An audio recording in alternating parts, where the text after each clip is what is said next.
And so the analogy I like to use is like my house is on fire and the roof's on fire, my kitchen's on fire, and then me and a therapist and some idiotic buddy of mine, and we're all sitting on a ladder and we're trying to figure out how to get the batteries out of the smoke detector, right? Like that's like, man, this smoke detector is so loud. If we can get the batteries out of that thing, then we're going to be all right. No, your house is burning down. All that's doing is telling you, hey, your house is on fire. And so instead of looking at anxiety as the problem to solve, look at anxiety as what is it trying to tell me? What in my ecosystem environment is out of whack? Welcome to the Build on Beauty podcast, where beauty is born skin deep. Now, here's your host, author, speaker, entrepreneur, Cornell Jermaine. Thank you for joining me. I have a special guest with me. He is a leading voice on relationships and emotional wellness, the host of the Dr. John Delony Show, and author of Redefining Anxiety. Please help me welcome the guru of mental health and wellness, Dr. John Delony. Dr. John, how you doing, sir? What's up? Hey, I'll take guru, man. I'm going to tell my wife that you said that. That's awesome. Yes, indeed. You are the leading voice and helping so many people here in this day and time. We got to talk, though, before we get into our topic of redefining anxiety. How have you been? How has this pandemic adjusted or shifted things for you? It's been a zoo, man. Like, it's been wild. And I took this new job right before everything set off last year. And then we had this 18-month plan to, I never been on the radio. I didn't even have social media when I started doing this. And then all of a sudden the world got sideways and my boss said, hey, we're going to put you on Figure It Out Live. And so it's been just a nonstop mess. And then you've got on top of that, man, how do you navigate my own marriage in the middle of all this? How do you navigate moving? I got 2 little kids, and how do you navigate their schools and home and all that? So, man, we are figuring it out, but we've just been real fortunate through the whole thing. So, yeah, we're taking it as it comes. How about you? Very well. It's been some adjusting. I'm used to being out and amongst people and going to events and just enjoying the busyness of things. So I've had to settle down, which I don't mind, but it's now getting a little, challenging, ready to get back and just do something. I'm done with, I'm done with being home. I like to be out and about too, man. It's wearing me out, but yeah, doing what we got to do. But you help so many individuals as it pertains to mental wellness and relationships.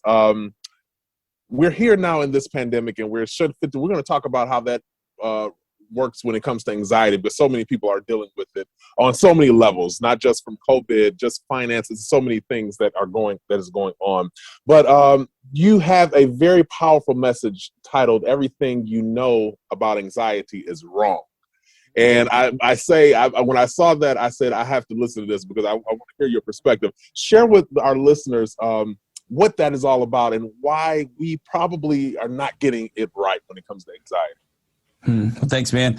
So I think there's 2 things about it that we are way off on. Number one is we have pathologized, which is just nerd speak for, we have gone to war against any discomfort, any uncomfortable feeling.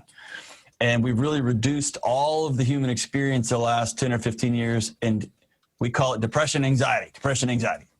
If I'm sad, you got depression. If something bad happens in my life, you're depressed. And if I'm worried or stressed, even if it's good worry, if it's good stress, I got anxiety, right? So we've reduced all of our human experience into those 2 words. And so I would say we've got a vocabulary problem. More than that, when it comes to anxiety, man, all anxiety is it's an alarm system. It's just a signal letting us know that things aren't well, right? That we're in situations where we don't have any control. We're not safe in our situation, or our relationships are messed up, and we are not tethered in with other people.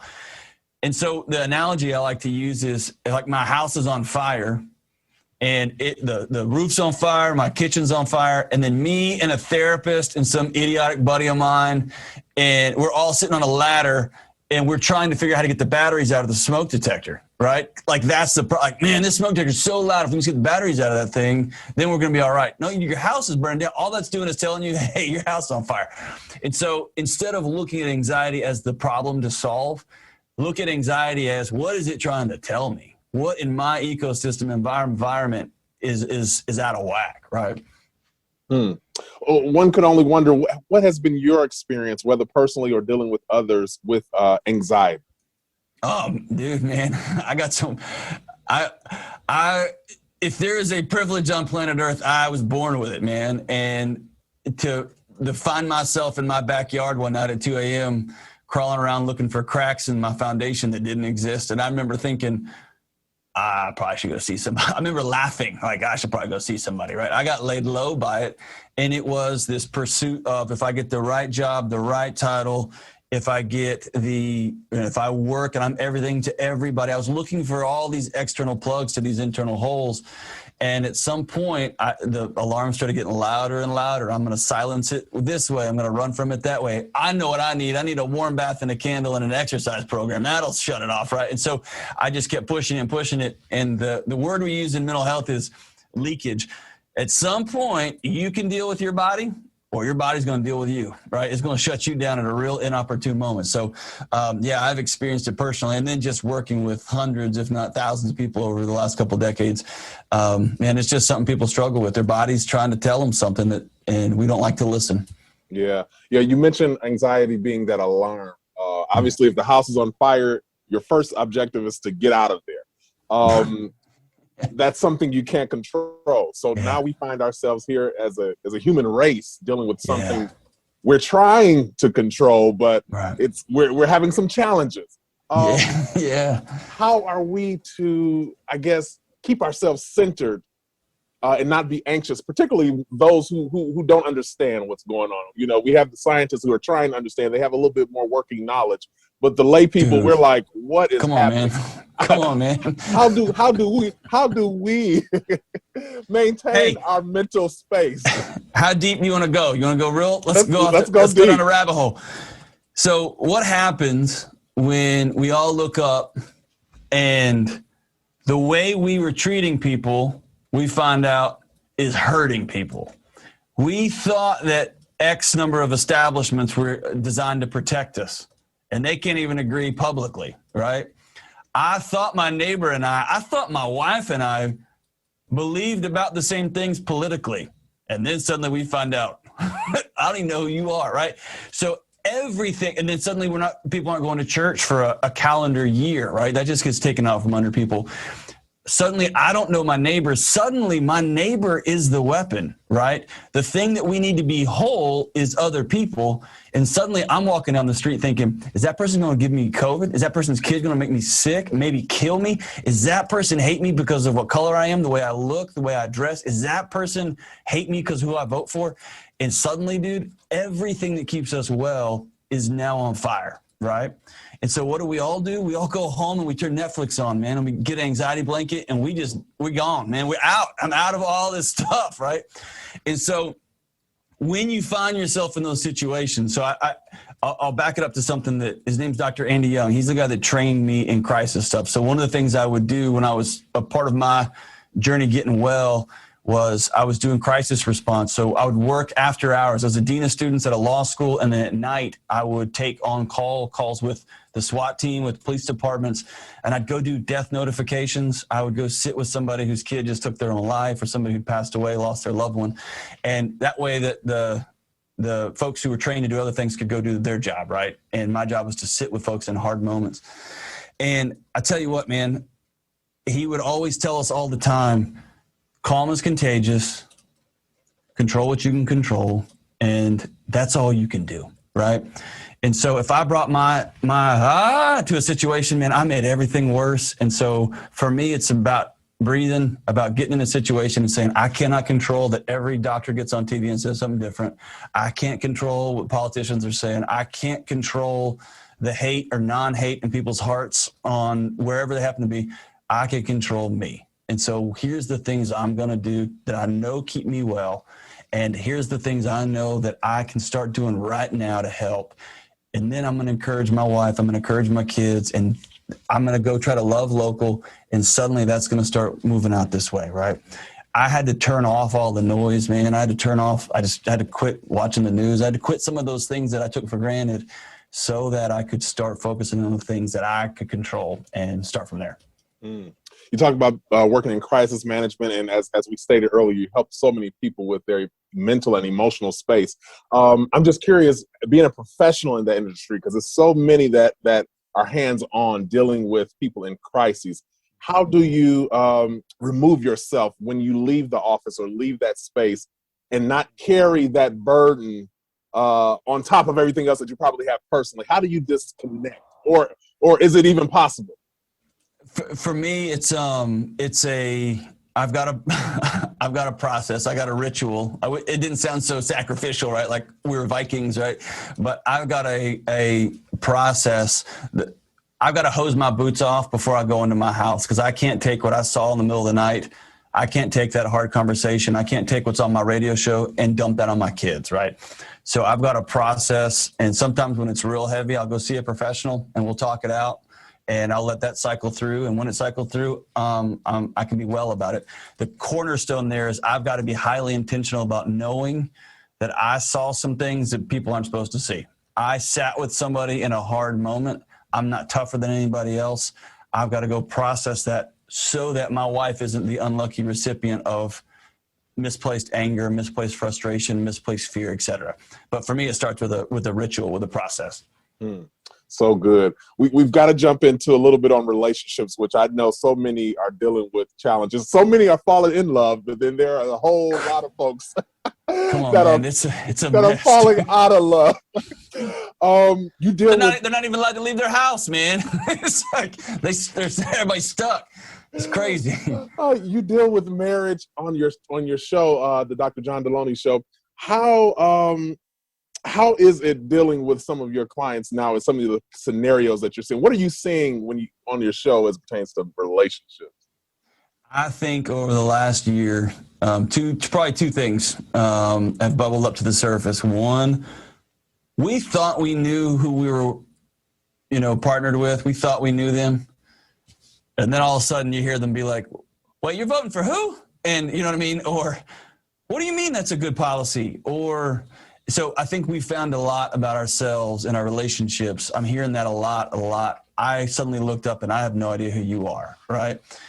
Or you went down a path and I thought we were together on some of these big topics, big rocks.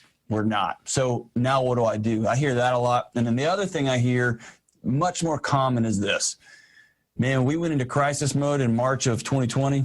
Like the world just started shutting down. We had to figure out layoffs and furloughs. How are we going to pay our bills? We had to figure out homeschooling. We had to figure out work from home, set up an office in the garage, right? Or in my car, wherever. We had to figure it out. People became really good roommates. They became very good co-pilots to fly in the ship that was their home unit. Man, we started communicating, but we stopped connecting. And so we've suffered a lack of intimacy. Couples aren't hooking up anymore. Couples are not spending time just being with each other. They're not dating anymore. They're not going out on dates anymore. And so we've gotten really good at being co-CEOs. Man, we have fallen out of desire with each other. We let the intimacy go by the wayside. And so now it's how do we rekindle passion that is going to help undergird and get us through the next 10 years, the next 15. How do I re-fall in love? How do I find desire again? How do I want to go make out with you instead of watching Netflix? Netflix is just easier. I'm tired, right? You know what I mean? How do we rekindle desire? And I had to do that. Like, it was news to me that you practice desire. You practice intimacy. That doesn't sound, man, Romeo and Juliet and Titanic, man, the Notebook, they lied to us. Man, they didn't tell us that on those movies. And so it's about re-engaging new sets of tools, man. So true. And I hate to lay this one on you because I know you're a man of faith, and when you marry for life. But are there ever scenarios where you say maybe you guys should consider separation, or ultimately the bad D word, divorce? Yeah, the bad. So I think if somebody can't control their volume, somebody can't control their anger and aggression, somebody can't control their violence, right? And all of those in my head are on the same trend line of violence, right? then I'm always a big fan. If somebody's got to step out for 30 days, somebody's got to step out for 60 days, and you've got to learn some new skills and learn new tools that you don't have because you're actively hurting people. And I'll also tell you this, men and women, dude, we can be really violent with silence. We can hurt people with silence. And so if people are actively hurting people in a relationship, yeah, I'm big on, we got to have a timeout here. We got to separate, especially if you got kids in the house, because you're actively modeling and hurting kids too. I am high on marriage, and I do think we race to divorce real quick. And so is there seasons for divorce? Absolutely, man. There's no question about that.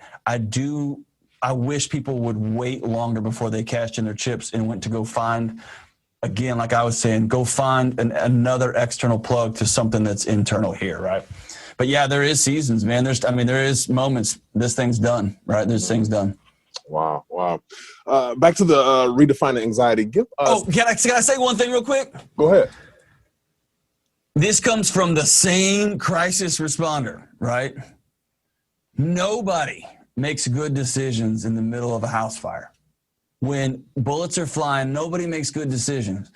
And so if you have found yourself and you're safe, right, and you feel like I'm out of love with the person I'm married to right now, what I would tell you is this is not a season to make a permanent decision. Everything in your house is on fire right now.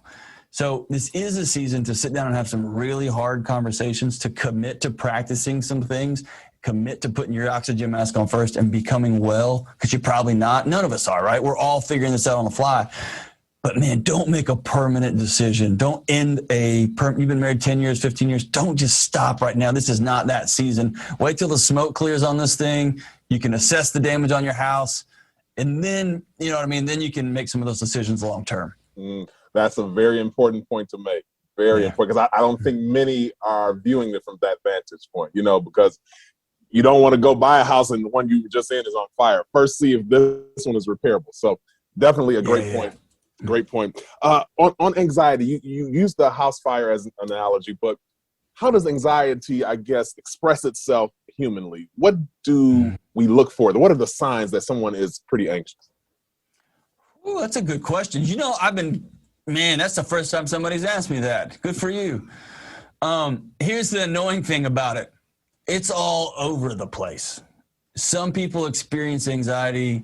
Probably the easiest way to say it is the fight or flight or freeze, but those look differently, right? And I'm condensing about this much grad school work right into a short thing. But if somebody comes to you and they set your alarms off, some people, their alarms or their hands get real sweaty and they feel this desire, this need to get away. Some people feel like they've got to turn on the attack mode, right? I'm going to come back. Oh, you say that? Oh, listen to this. I'm instantly hearing it and I'm coming back at you. And some people they literally leave their body, right? I am going to distance myself from this. I'm just numbing out right now. And so knowing how your body responds to stress, me personally, I withdraw. I get a real weird heart. My heart starts beating real fast out of the blue. And I get this weird stomach feeling, right? My stomach drops. It gets this warmth in it I can't really describe. I know my body well enough now to know when anxiety alarms are kicking off. And so now I can stop and say, hey, what's going on here? Because then the next thing I do is I reach for, I got a sugar problem, problem. And so I will reach for my other girlfriend, Little Debbie. I will reach for bags of gummy candy. And now I've got to stop and ask. Or I also, I'll just cut people up with verbally, right? I'll make you feel dumb. And I know when I'm going on the attack that way, almost always that's a me problem, not a you problem. And so when I feel myself responding in those ways, I just need to pause and stop. And so what I would ask people to do is when you find yourself in those situations, stop for a second and just feel your body, man. Is your heart racing? And that's the key to learning how to come up with alternative behaviors, alternative ways of letting your body know, hey, we're good right now, and we can move on. When you put it that way, it's almost safe. Is it safe to say we all have some level of anxiety, maybe just different extremes? I think we all have stress. We've all got stress, right? And stress on the whole is good. That's why we work out, man. We put stress on our muscles that it can't handle or it can barely handle. We break it down, and then our body says, hey, we don't do that again. So it goes back and builds those muscles bigger and stronger. So next time. Or we go for a run, right? Stress tells us, man, you better study for that exam or you're going to fail. Stress says you better remember your anniversary or she's going to set your hair on fire while you're asleep, right? So stress is good. It's when it becomes pervasive, when it becomes too heavy and we can't handle it, then those alarms set off, right? Or when we're lonely, man, then those alarms really kick off. But yes, every single person experiences that. I know we've all seen anxiety or mental illness on some point, but let's put some visual pictures to that, because we have this big, I don't even know what to call it, but it's just this need for mental health in our community, and everybody's talking about it. Everybody's saying go mental wellness, mental health. And then we have the subject on anxiety. So give us the differentiation between, I guess, normal anxiety, something that you can manage on your own, and mental illness that needs professional help. I love that. So I would say there's a difference between being mentally ill and having varying degrees of mental health. And then I think there's a difference between being well and unwell, right? And so when I hear mental illness, I think of physiologically different brains, schizophrenia, some forms of bipolar disorder, right? Brain lesions. I think of things that there is a physical difference in your head. When I think of mental health, is often learned behaviors that become automated responses to trauma, to fill in the blank, right? To systemic issues, all sorts of things contribute to a not well mental health, right? Or I'm unwell.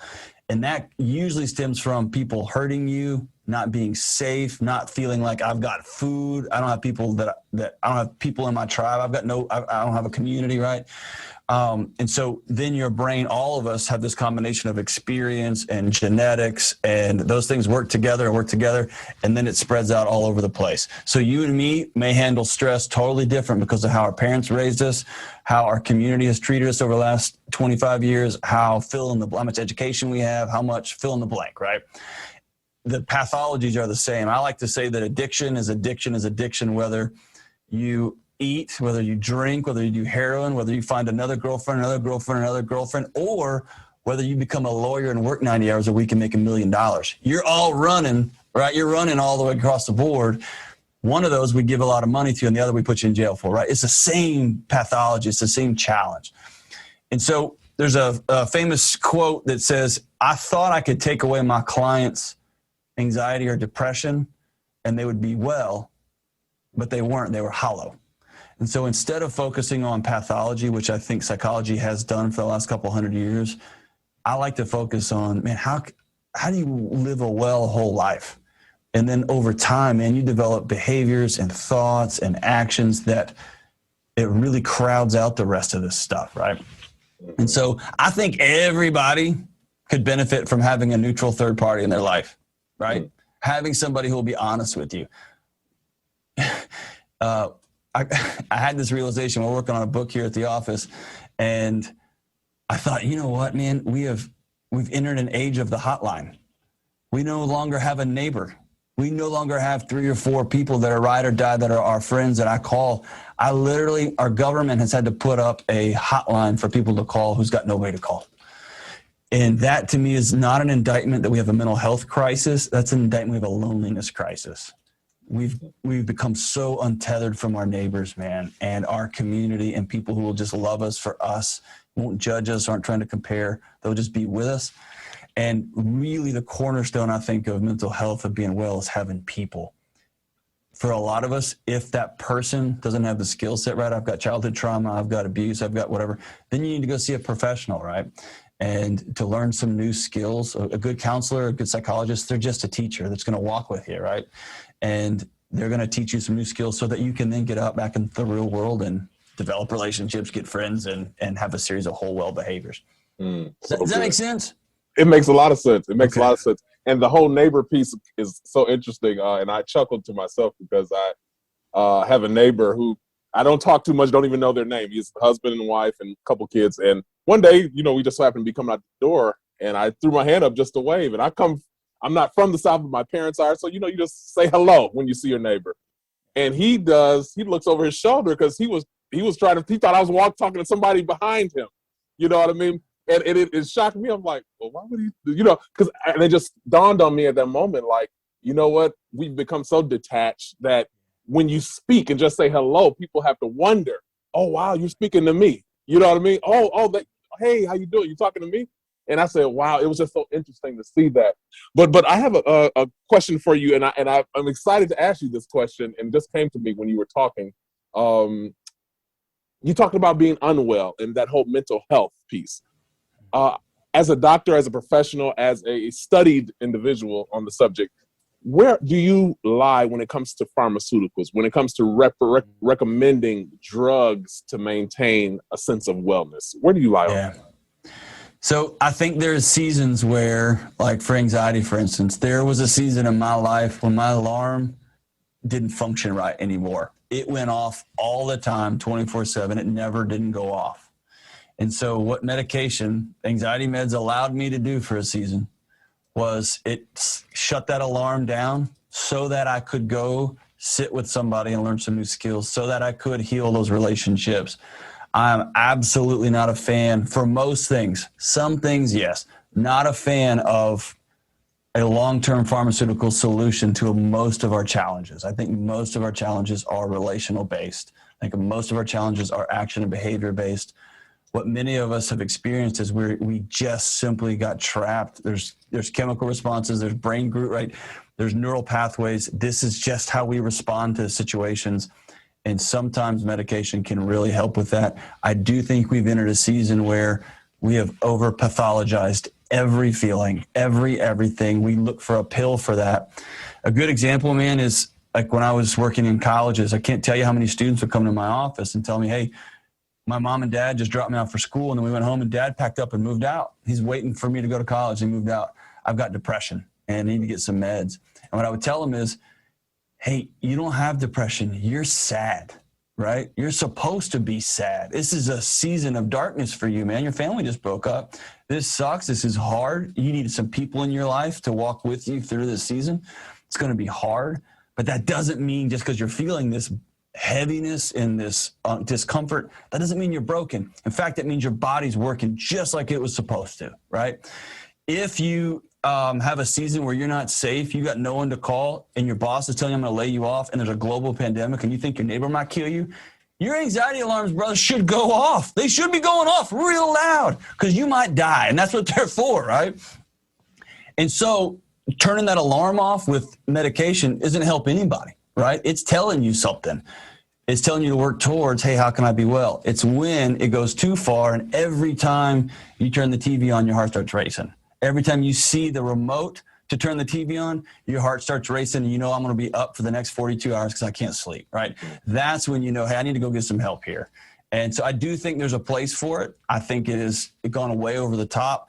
And I always want folks, my philosophy is I want to have an exit strategy before I ever put anything in my mouth, right? Before I take a pill, I want to make sure, the same as I do with antibiotics. They don't give you antibiotic and say, hey, you're going to take these for the next 40, 50 years. Hope that infection goes away. They say, you're going to take these 12 of these and then come back and we'll check it out and see how things are going, right? I want that, more of that philosophy than, sorry, brother, your brain's broken. You're just going to have to take pills for the rest of your life. Because I don't necessarily think that's the case in most instances or many instances. Wow, so good. I read an article recently that talked about helpful tips on dealing with a loved one with anxiety. And one of the things said, it said, don't try to fix them. At what stage, when you have an individual, say for instance, a loved one, even maybe a spouse or a brother, sister, whatever, that you know it has an issue, how do you, I guess, support them without being pushy or I guess, aggressive in the matter? How can you best support them? And then keep your own self sane, because sometimes it's hard dealing with those kind of individuals. That's right. So a unique quirk of our brain is when those alarms go off, it actually takes your frontal lobe offline, your rational thinking part of your head offline. And it makes perfect sense, right? So 10,000 years ago, I'm hanging out in a cave and a bear shows up at the front of that. My brain did not want me going through the rigor. Like, I wonder if that's a nice bear. I wonder if that's one of them petting, hugging bears, right? Because if that happened, I'm probably going to die, right? So it said, run! Like, it just said, get out of here. So it actually, over time, developed a mechanism. Take that front part of your brain offline. It's going to trade accuracy for speed, right? That's how occasionally you hear somebody holding a cell phone get shot, because we're in a really messy, heightened situation. That looks close enough to me, right? So similarly, when someone's struggling with anxiety, someone's struggling with depression, and I sit down and start lecturing them, they can't hear anything I'm saying, right? They can.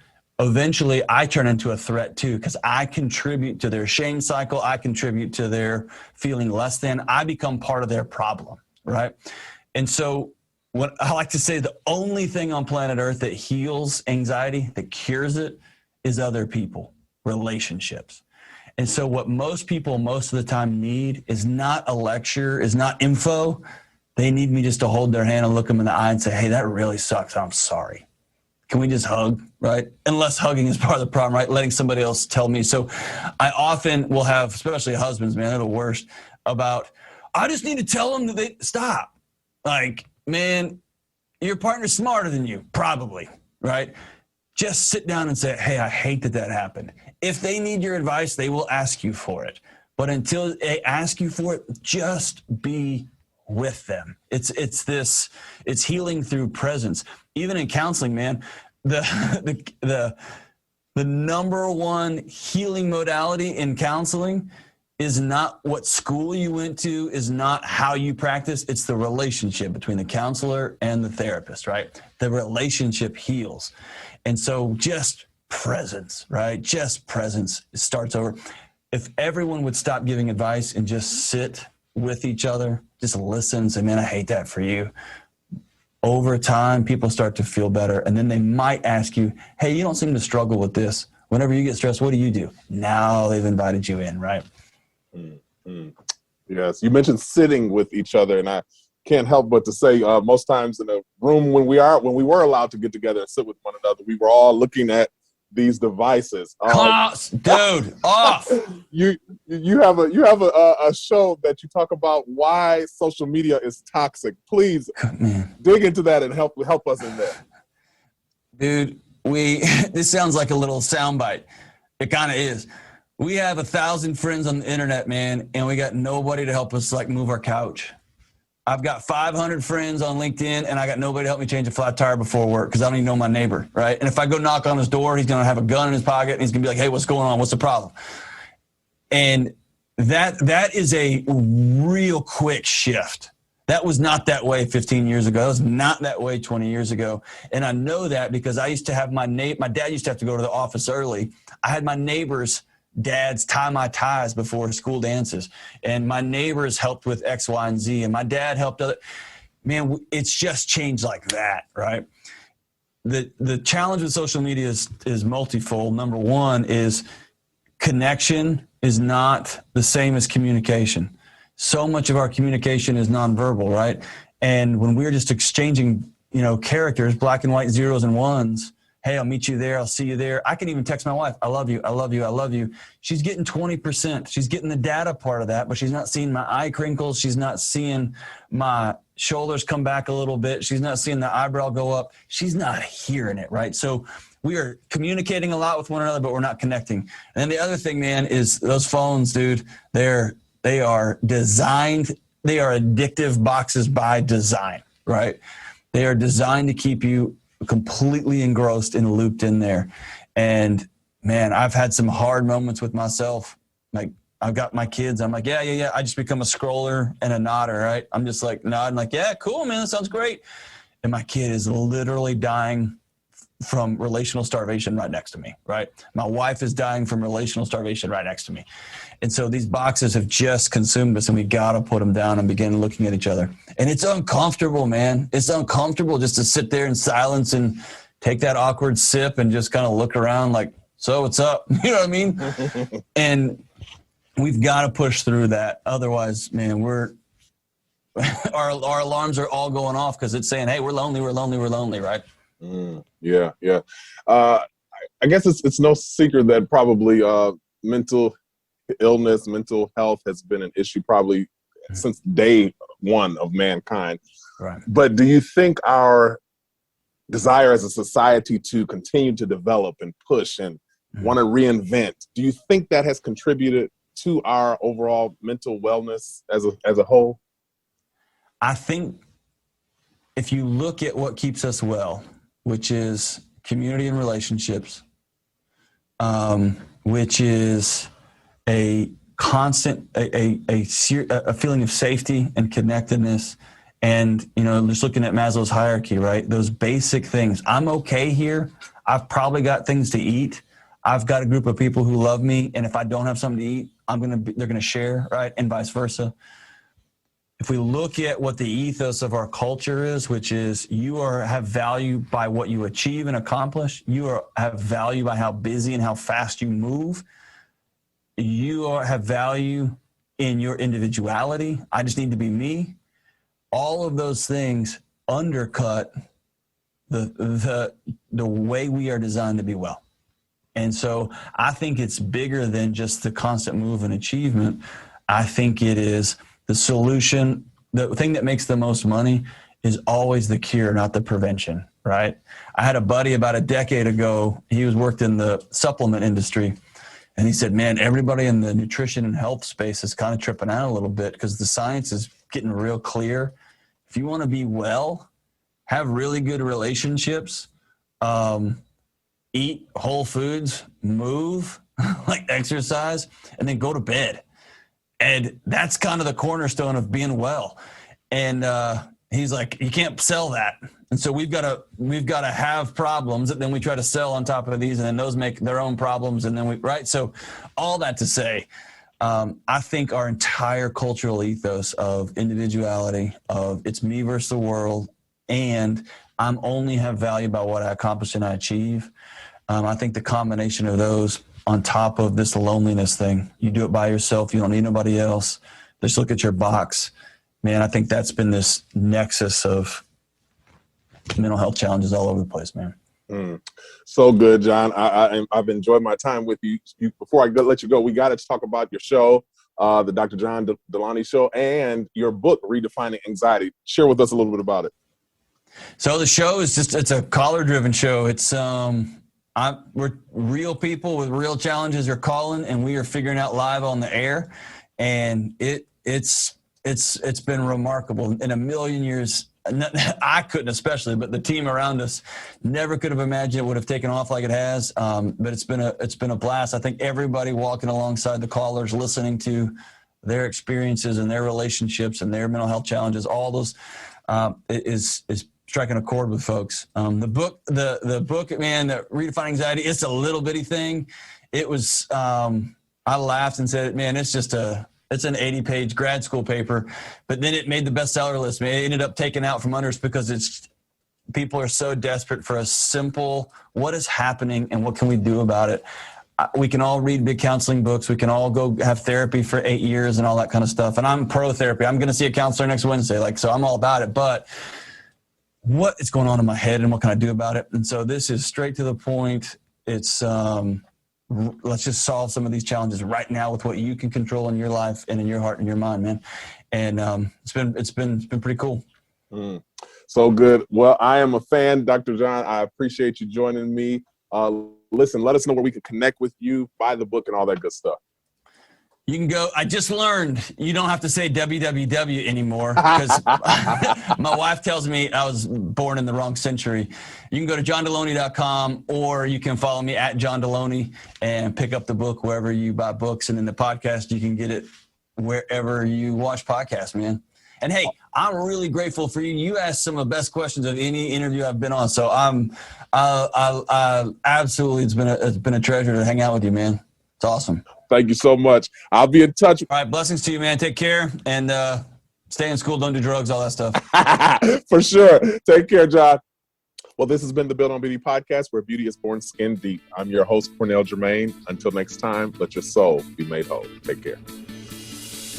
Thank you for listening to the Build on Beauty podcast. For more information about our host, please visit cornelljermaine.com.